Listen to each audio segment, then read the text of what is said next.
अच्छा सर, जिगर की चर्बी की वजह से क्या जिगर तब्दील करवाना भी पड़ सकता है? हाँ जी। सर हेपेटाइटिस सी के लिए उसकी क्या अद्वियात हैं और उसकी क्या रिजल्ट है सर? वो बड़े आराम से एक ही कट में वो आपको हेपेटाइटिस सी या बी का तोहफा दे सकता है।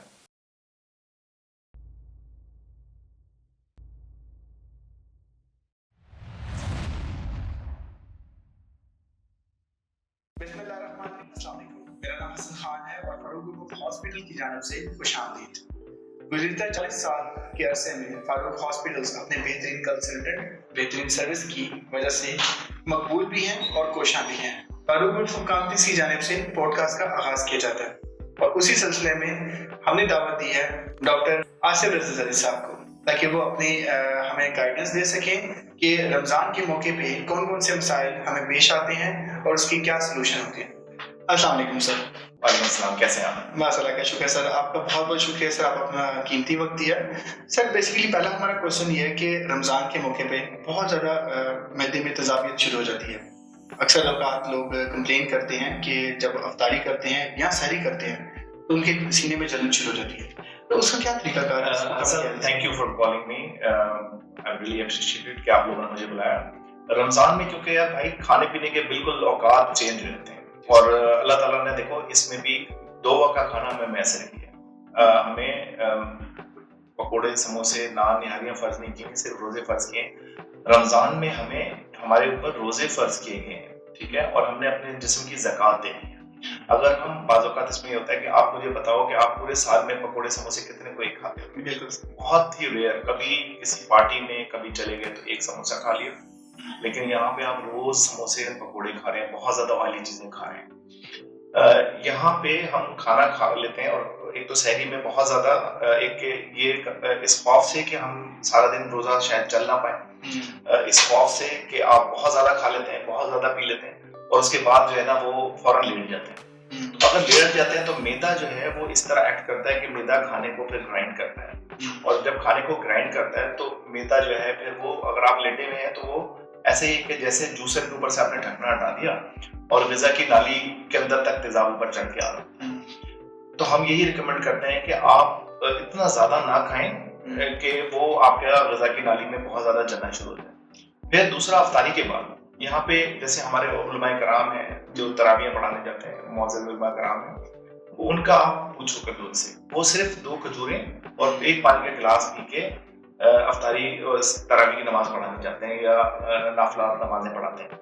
वो इसलिए कि अगर वो बहुत ज्यादा खा लें और उसके बाद नमाज के लिए झुकते हैं या रुकू के लिए झुकते हैं तो उसमें उनको फिर बहुत ज्यादा तेजाबियत होती है, फिर उनको बहुत ज्यादा वजू के मसाइल होते हैं, बार बार तो वजू नहीं कर सकते ना, कुरान पढ़ा रहे होते हैं, इसलिए वो थोड़ा सा जो है ना कम खाना चाहिए।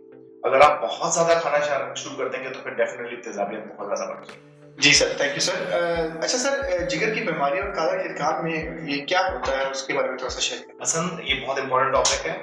काला यरकान जो है जिसको हम अमूमन हेपेटाइटिस बी और सी को काला यरकान कहते हैं। काला यरकान बेसिकली वो यरकान है कि जो slowly and progressively chronic hepatitis काला यरकान जो खून से फैलता है, यानी खून अज़दावजी ताल्लुकात, कोई डेंटल प्रोसीजर, कोई ऑपरेशंस अगर गंदे हालात के साथ किया जाए तो उसके साथ काला यरकान आपको लग जाता है। काला यरकान इसलिए कहते हैं, असल इसमें इंटरेस्टिंग बात बताता चलूं आपको कि काले यरकान को इसलिए कहते हैं कि हेपेटाइटिस बी के साथ आपके जिस्म का रंग चेंज हो जाता है और मरीज जो अमूमन पहले फेयर कलर का होता है वो बाद में काले रंग उसकी काला रंगत शुरू हो जाती है, आंखें पीली हो जाती हैं और सारा कलर काला हो जाता है। हेपेटाइटिस बी और सी इसके अंदर अगर काला यरकान आपका मुसलसल खराब होता चला जाए और आप उसकी तरफ तवज्जो ना दें तो फिर आपका जिगर आगे चल के सिकुड़ जाता है, पेट में पानी पड़ जाता है, खून की उल्टी आ सकती है या बेहोशी हो सकती है, ये पेट के पानी का इन्फेक्शन हो सकता है और आगे चल के आपको इस जिगर की बीमारी के साथ, काले यरकान के साथ आपको लिवर ट्रांसप्लांट कराना पड़ सकता है। तो हेपेटाइटिस बी और सी अगर आपको नहीं पता कि मुझे है तो आपको अपना टेस्ट जरूर कराना चाहिए। ये अमूमी तौर पे कैसे पता चलता है? ये अमूमी तौर पे ऐसे पता चलता है कि जब आप कभी अपना ब्लड देने जाते हैं या कोई हेपेटाइटिस बी सी का चेकअप कराने जाते हैं, अपना स्क्रीनिंग कराने जाते हैं, तब आपको पता चलता है कि भैया मुझे तो काला यरकान हो गया। तो इसमें आपको ये देखना पड़ता है कि अगर आपको वाकई काला यरकान है अगर आपको नहीं भी पता तब भी आप जाके अपना चेकअप कराएं। हम कहते हैं इसको कि आप कन्फ्रंट करें, इसको छुपाएं ना। अगर आपको काला यरकान है तो फौरी तौर पे पीसीआर कराएं। हेपेटाइटिस बी और सी अगर आपको है तो पीसीआर करें और पीसीआर करा के उसका इलाज शुरू करें। इलाज बहुत अच्छा सा अवेलेबल है। हेपेटाइटिस बी के लिए मुसलसल दवाइयां बाद वक्त खानी पड़ती हैं, एक ही गोली सारी जिंदगी भी खानी पड़ती है। और सी के लिए जो दवाइयां हैं, अद्वियात हैं, वो 3 महीने या मैक्सिमम 6 महीने तक आपको कोर्स करना पड़ता है। यहाँ पे एक मैं बात बताता चलूं कि काला यरकान जो हेपेटाइटिस बी है उसमें आपको बड़े आराम से आप उसको बचा जा सकता है। अगर आपको वैक्सीन लगवा लें आप, जिसमें हेपेटाइटिस बी के अगेंस्ट एंजेलिक्स बी एक आज 1 महीने बाद और 6 महीने बाद अगर आप लगा लें तो उसके साथ में आपको मुकम्मल तौर पे काले यरकान से बचाव हो जाएगा। एक दूसरी बात जो यहाँ पे बहुत इंपॉर्टेंट है, जो आपके घर में अगर कोई मरीज है जिसको काला यरकान हेपेटाइटिस बी या सी है तो उसका कंघी, टूथब्रश, तौलिया और नेल कटर अलग रखें। हमारे घर में सबके कंघी, टूथब्रश, तौलिया तो अलग हैं, बिल्कुल, लेकिन चाकू एक ही होता है जहां से हम लोग यही पूछना चाह रहा था। हाँ, और नेल कटर्स अमूमी तौर पे एक ही होता है पूरे घर में जिसमें सभी नेल काट रहे होते हैं। तो अगर किसी का हेपेटाइटिस बी सी है और उसको नेल कटर पे खून लग जाता है और वही दूसरा नेल कटर इस्तेमाल करता है, उससे बड़े आराम से उसको भी काला यरकान हो सकता है। तो एक घर में एक से दूसरे को भी ये बीमारी लग सकती है। सर क्या तौलिया और बाकी सारी चीजें, बेडशीट वगैरह, ये सारी चीजें भी इंपॉर्टेंट होती है इस चीज की? कंघी, टूथब्रश, तौलिया, तेज धार का सामान, क्योंकि जहां से आपको खून की ट्रांसफर हो सके, ठीक है। ये बहुत फ्लॉस है, आपके ट्यूजर्स हैं, आप जहां जाते हैं 99% यहाँ पाकिस्तान में हमारे जो सलून्स हैं, जो बाल काटने के सलून्स हैं, मैं तो ये रिकमेंड करता हूँ, बल्कि मैं खुद भी करता हूँ कि मैंने अपना उस तरह कैंची, कंघी अलग रखी हुई है, क्योंकि आपको नहीं पता कि वो जो कंघी वो जो वहां पे आपके यूज कर रहे हैं उससे पहले हेपेटाइटिस सी का मरीज या बी का मरीज उस पे अपना काम करवा के जा चुका हो, तो वहां पे वो बड़े आराम से एक ही कट में वो आपको हेपेटाइटिस सी या बी का तोहफा दे सकता है। तो कभी कभार ऐसा होता है, हम लोग देखते हैं कि ज्यादातर लोग बर्तन अलग कर देते हैं, कुछ यानी कि इस तरह की चीजें भी पॉसिबल होती है कि जो ट्रांसफर हो सके। हेपेटाइटिस बी और सी घर में साथ रहने, घर में साथ में खाने पीने, एक ही बिस्तर पे लेटने, बोसो किनार से भी ट्रांसफर नहीं होता। हाँ, अगर खून ट्रांसफर हो रहा है कुछ अज़दवाजी ताल्लुकात के साथ में या होमोसेक्सुअलिटी के साथ में भी ट्रांसफर्स हैं, या हेपेटाइटिस बी अगर हामला खातून को है तो उसके बाद में उसके बच्चे को भी हो सकता है। उसके लिए कुछ खास ट्रीटमेंट्स हैं। आखिरी ट्राइमेस्टर में हम हामला खवातीन को, अगर वो 2 लाख यूनिट के साथ उसका वायरल लोड ज्यादा है, ये एंटीजन पॉजिटिव है, बल्कि अभी लेटेस्ट रिकमेंडेशंस ये हैं कि जिनमें हेपेटाइटिस बी सिर्फ पॉजिटिव है और एलटी बढ़ा हुआ है, तो उसमें हम हेपेटाइटिस बी की इलाज आखिरी ट्राइमेस्टर में कुछ गोलियां देते हैं जो कि वो आखिरी 3 महीने तक खाती है खातून, और उसके बाद जब बच्चा पैदा होता है तो हम उसको वैक्सीनेशन करवा देते हैं उसी तरह। और अगर फिर भी आपको ज्यादा एक्टिव इम्यूनिटी, पैसिव इम्यूनाइजेशन करनी है, उसमें फिर हम उसमें अमीनोग्लोबुलिन्स लगवाते हैं वेट के हिसाब से, पर केजी के 1 मिलीग्राम पर केजी के हिसाब से। उससे क्या होता है कि बच्चा महफूज हो जाता है, और उसके बाद हम उस खातून को फॉलो अप करते हैं कि भाई इस खातून को हेपेटाइटिस बी, आगे क्रॉनिक हेपेटाइटिस बी में अगर तब्दील हो रहा है तो फिर हम उस इलाज को कंटिन्यू करते हैं। सर हेपेटाइटिस सी के लिए उसकी क्या अद्वियात हैं और उसकी क्या रिजल्ट है? थैंक यू हसन, ये बहुत अच्छा सवाल है। हेपेटाइटिस सी जो है वो अब अगर किसी को लग गया है, पहले तो उससे मैं बताता चलूं कि उससे बचना है आपने। हेपेटाइटिस सी ऐसा नहीं है कि उसकी कोई वैक्सीन अवेलेबल नहीं है, क्योंकि ये आरएनए वायरस है, इसकी वैक्सीन नहीं बन सकी अभी तक, तो इससे आपने बचना है। अगर ये हो जाता है तो आपने पीसीआर कराना है और उसके बाद डायरेक्ट एंटीवायरल्स, कुछ दवाइयां सोफॉस्फोविर या डेक्लेटासिविर या वेल्पाटासिविर, कुछ दवाइयां अवेलेबल हैं जो आम पूरे पंजाब में हेपेटाइटिस सी की दवाई फ्री मिलती है। तो 3 महीने या 6 महीने ये असेसमेंट आपका जो जिगर का माहिर होगा वो करेगा, और वो बताएगा कि हेपेटाइटिस सी अगर जिगर कमजोर हो चुका है तो 6 महीने, अगर जिगर इस काबिल है, बिल्कुल सही है और जिगर कमजोर सुकड़ा नहीं है और तिल्ली नहीं बढ़ेगी, पोर्टल वेन नहीं डायलेटेड, तो फिर वो आपको 3 महीने का इलाज बताएगा। इसमें 97% यरकान से बेहतरी हो जाती है।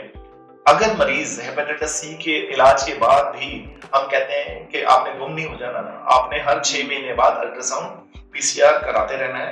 ये अल्फा फेटोप्रोटीन कराते रहनी है, क्योंकि ऐसे मरीज जो हेपेटाइटिस सी का इलाज कर भी चुके हो, अगर आगे चल के इनका जिगर सिकुड़ जाए तो उनको काला यरकान के साथ में रसौली, जिगर की रसौली जिसको हेपेटोसेलुलर कार्सिनोमा कह सकते हैं, वो हो जाती है। और वो अगर किसी को पता ना चले टाइमली, क्योंकि अगर वो टाइमली छोटा सा पता चल जाए 1 to 2 सेंटीमीटर्स का ही पता चल जाए तो हम उसके इलाज बड़े अच्छे से हैं। लाइक हम उसको RFA करा देते हैं, हम उसमें एथेनॉल इंजेक्शन लगा देते हैं। अगर 4 सेंटीमीटर को तो हमें उसमें टेस्ट करा सकते हैं, इंजेक्शन लगा के कैंसर की दवाई बंद करके उसको बंद कर सकते हैं। या अगर लेस देन 5 सेंटीमीटर हो तो हम उसकी काट के जिगर को रिसेक्शन करा सकते हैं। हमारे फारूक हॉस्पिटल में बहुत अच्छे लिवर ट्रांसप्लांट सर्जन अभी अवेलेबल हैं, तो हम उनसे रिसेक्शन करा सकते हैं। और अगर वो ट्रांसप्लांट क्राइटेरिया में आ रहा हो तो हम ट्रांसप्लांट करा सकते हैं फारूक हॉस्पिटल। जी सर, और पीला यरकान सर क्या होता है, इसके बारे में जरा थोड़ी सी। Sir thank you. पीला यरकान जो है ये पानी से फैलने वाला यरकान इसको हम कहते हैं, और इसमें सबसे कॉमन जो बीमारियां हैं वो हेपेटाइटिस ई और ए है, जो हम अच्छा इसमें एक और बात बताना चलूं कि हेपेटाइटिस ई और ए ये अमूमी तौर पे हमारे पास दोनों की वैक्सीन अवेलेबल है, लेकिन पाकिस्तान में हम लोग उस तरीके से वैक्सीनेशन करवाते नहीं है।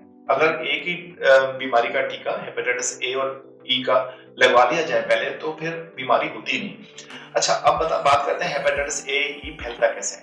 हेपेटाइटिस ए और ई पानी से फैलता है। आपने नजारे देखे होंगे कि आप गाजरें कट रही हैं, गंडेरियां बिक रही हैं, गन्ने के जूस बिक रहे हैं, फल कट कट के बिक रहे हैं, नालों के साथ हैं, कचरे के साथ बैठे हुए हैं, तमाम किस्म की मक्खियां उड़ रही हैं, पॉटियां पड़ी हुई हैं, ओपन ड्रेनेज है।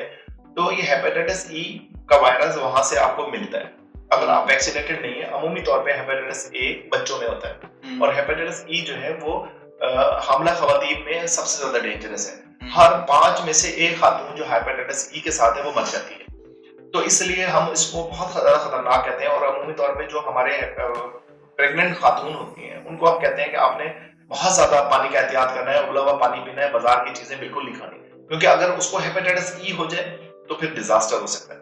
अब बात करते हैं हेपेटाइटिस ए की। ए जो है जो बच्चों में होता है, ये ट्रांजिएंट फेज में होता है, कुछ अरसे के लिए रहता है और खुद ब खुद ही जिस्म से बाहर निकल जाता है।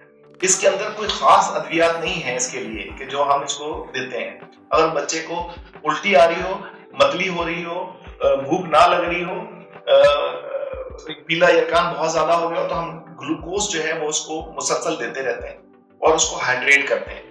अमूमी तौर पे 3 से 4 हफ्ते में हेपेटाइटिस ए या ई जो वो आराम से ढल जाता है। तो फिर वही बात करूंगा कि हाथों की सफाई, खाना सही जगह से खाएं। अगर बाहर मार्केट में जाके खाना खाते भी हैं तो जो तेज गर्म खाना होता है वो तो आप बड़े आराम से खा सकते हैं, जो अच्छी तरह पका हुआ उबला हुआ खाना हो, लेकिन उसके साथ में जो सलाद, जो पानी, जो दही वगैरह आ रही है वो बहुत ज्यादा कंटेमिनेटेड हो सकती है, तो वहां से फिर आपको हेपेटाइटिस ए और ई लग सकता है। लेकिन लोगों को काफी क्वेश्चन होता है कि क्या इसकी वैक्सीनेशन इजीली अवेलेबल होती है और कहां पे बंदा करवा सकता है। हेपेटाइटिस ए और ई की वैक्सीनेशन फ्रीली अवेलेबल है।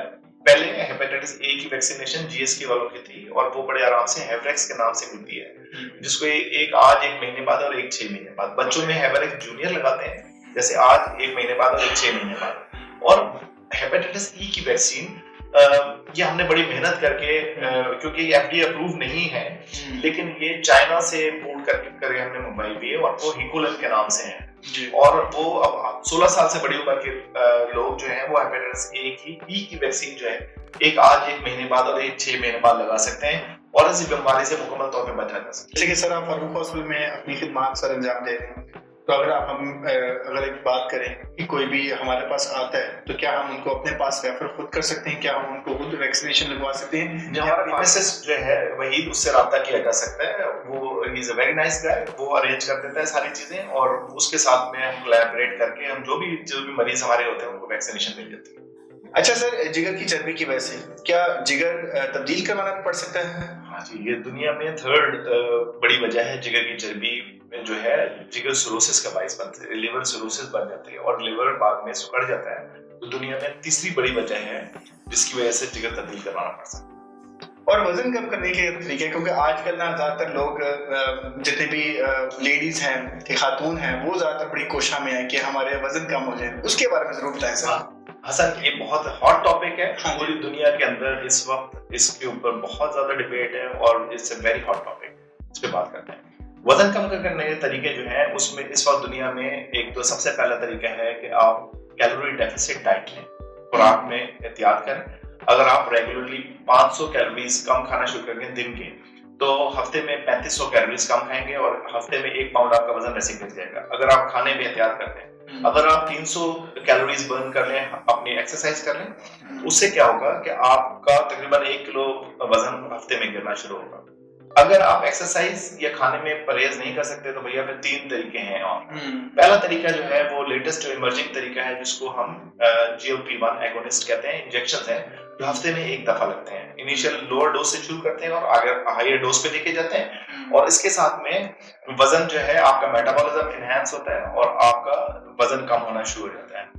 दूसरा जो तरीका है वो है हमारा गैस्ट्रिक बाईपास सर्जरी यानी गैस्ट्रिक बेरेटिक सर्जरी, जो हमारा राशिद सिराज साहब करते हैं, जो जिगर मैदे को काट के मैदे का वॉल्यूम छोटा कर देते हैं और उसके साथ में हम इसके अंदर खाना पीना कम हो जाता है, जैसे अदनान समी खान ने करवाया, और उसके साथ में वजन बेतहाशा कम होता है। तीसरा जो तरीका है वो दुनिया के अंदर एंडोस्कोपिक है, जैसे हम एंडोस्कोपिक स्लीव कर देते हैं, मैदे को अंदर से सी देते हैं, छोटा कर देते हैं और उसके अंदर बाज़-औक़ात हम बलून, इंट्रागैस्ट्रिक बलून फुला के रख देते हैं जिससे वजन तेजी के साथ कम होता है। लेकिन ये मैं बताता चलूं कि जो बेरेटिक सर्जरी है उसके अपने नुकसान हैं, एंडोस्कोपिक चीजें हैं उसके अपने नुकसान हैं। सबसे जो इस वक्त सेफ है दुनिया में वो GLP-1 एगोनिस्ट है, जिसको ओज़ेम्पिक, वीगोवी वगैरह हम लोग कहते हैं। और पाकिस्तान में अभी बहुत अच्छी ब्रांड, बहुत सस्ती ब्रांड्स हो गई हैं। मैं अभी एक पेशेंट उस्मान मैंने ट्रीट किया है रिसेंटली और अल्हम्दुलिल्लाह 161 किलो से वो 116 किलो पे आया। ठीक है, उसकी जिंदगी चेंज हो गई। पहले वो इतना ज्यादा बीमार था कि हमारे ICU में रहा है यहाँ पे।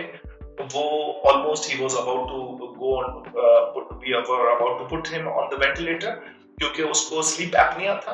हमने उसको बाईपैप अब घर पे भी लगाया हुआ है, लेकिन अब उसका बाईपैप भी उतरने लगा है क्योंकि उसने रिमार्केबली वजन कम किया है। हम क्या कर रहे हैं, हम उसको इंजेक्शन हर वीक लगाते हैं, हम उसके थायराइड को स्टिमुलेट कर रहे हैं, हम उसको एक्सरसाइजेस दे रहे हैं। माइंड यू, जब वो पहले आया मेरे पास यहाँ पे, साबिर भाई ने कहा कि इसको देखें, तो उसको हम उसका सबसे बड़ा मसला जो था वो उसकी स्क्रूटल स्वेलिंग थी। उसके टेस्टिकुलर स्वेलिंग इतनी ज्यादा हो गई थी कि वो बेचारा मोटरसाइकिल पे भी नहीं बैठ सकता था और he was about to die. लेकिन अब उसने 50 किलो वजन 1.5 माह के अंदर कम किया है, which is incredible, very fast. ठीक है, तो इंजेक्शंस के साथ हम ऐसे मरीजों के लिए हम जरूर कहते हैं, जो ऐसा मरीज है जो ओबीस है लेकिन वो थोड़ी बहुत एक्सरसाइज कर सकता है, वॉक कर सकता है, उनको हम कहते हैं कि खुराक का इस्तेमाल अपना बेहतर करें। हमारी डाइटिशियन है जो आपको फारूक हॉस्पिटल में हेल्प करेगी और डाइटिशियन के पास हम कहते हैं कि आप इसको कैलोरी डेफिसिट डाइट बना के दें और साथ में हम उसको कहते हैं कि आप एक्सरसाइजेस दें और उसमें फिर हम देखते हैं कि कोई ऐसी दवाइयां तो नहीं है जिससे उसकी भूख बढ़ रही है, वो कम करते हैं। भूख कम करने की दवाइयां होती हैं वो दे रहे होते हैं। फिर ऐसे मरीज होते हैं वो साइकोलॉजिकली डिस्टर्ब्ड होते हैं, डिप्रेशन की दवाइयों के साथ जिगर के अंदर सारे जिस्म में बहुत ज्यादा मोटापा बढ़ जाता है। तो हम ऐसे मरीजों को कहते हैं कि आप प्लीज डिप्रेशन की दवाइयां भी कम करें, थोड़ा एक्सरसाइज की तरफ आए, बाहर की तरफ निकलें, ताकि आपको जो डिप्रेशन की दवाइयों की वजह से और बैठे रहने हैं सेडेंटरी लाइफस्टाइल की वजह से जो वजन बढ़ रहा है वो ना बढ़े। तो cut the long story short, सबसे पहले जो है आपके डाइट की कमी, रेगुलर वॉक या exercise, injections, endoscopic sleeve gastrostomy and then आपकी सर्जिकल जो स्लीव गैस्ट्रिक सर्जरी है, बेरेटिक सर्जरी है, जिसके साथ में आप वजन कम कर सकते हैं। सर एक और क्वेश्चन है जो बहुत लोग पूछना चाहते हैं कि रमजान में वजन कम करने के लिए तो सबसे आइडियल टाइम कौन सा है कि हम वर्जिश करें, या सहरी में या इफ्तारी में, क्या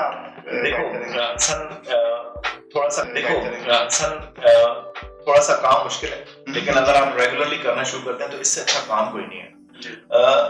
आपका जो आखिरी घंटा होता है रोजे खुलने से 1-1.5 घंटा पहले, मैं खुद जिम जाता हूँ, वर्जिश करता हूँ रेगुलरली हर पूरे रमजान में। उससे क्या फायदा होता है, देखो जब हमारा वजन कम नहीं होगा, जब हमारे बॉडी में इंसुलिन होगा, अगर हमने कुछ खा लिया ना तो हमारी इंसुलिन सिक्रीट हो जाएगी। तो इंसुलिन एक ऐसा हार्मोन है कि जो हमारी चर्बी को जिस्म से ढलने नहीं देता। दूसरा ग्रोथ हार्मोन, अगर ग्रोथ हार्मोन हमारा कम है और इंसुलिन है तो आपकी चर्बी कहीं नहीं जाएगी, जितना मर्जी एक्सरसाइज कर लें। Thank you so much sir, और आप तमाम लोगों का भी बहुत बहुत शुक्रिया। अपना ख्याल रखें, अपने प्यारों का ख्याल रखें, सेहतमंद रहें और हमेशा दुआ में याद रखें। बहुत बहुत शुक्रिया। अल्लाह हाफिज।